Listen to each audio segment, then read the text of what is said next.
అండి welcome to our channel Sita daily vlogs. ఇవాళ బెండకాయ ఫ్రై చేస్తున్నా. కడాయి పెట్టుకొని ఒక స్పూన్ నూనె వేసుకొని ఆవాలు జీలకర్ర పోపు దినుసులు ఒక స్పూన్ వేసుకోవాలి.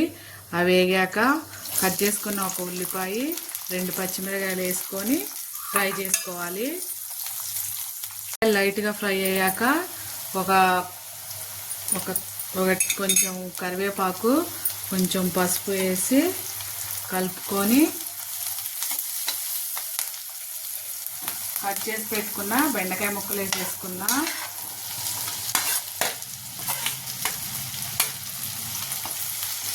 బెండకాయ ముక్కలు మీడియం ఫ్లేమ్లో ఫ్రై చేసుకున్నా.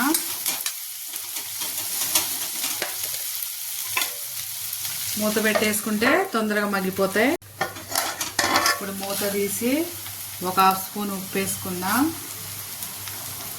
ఉప్పు వేసుకొని కలుపుకొని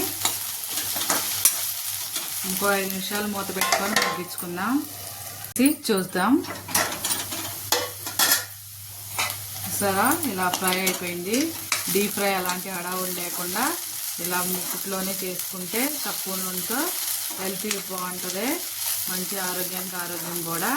ఇప్పుడు ఇందులో ఒక అర స్పూను కారపొడి వేసుకున్నాం. ఉప్పు కారాలు మీ టేస్ట్కి సరిపడా వేసుకోండి. అంతే, డీప్ ఫ్రై లేకుండా బెండకాయ ఫ్రై రెడీ. ఇప్పుడు దీన్ని గిన్నెలోకి తీసుకుందాం.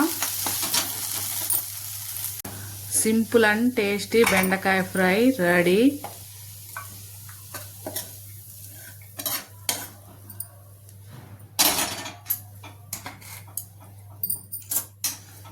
ఇంతేనండి, బెండకాయ ఫ్రై రెడీ.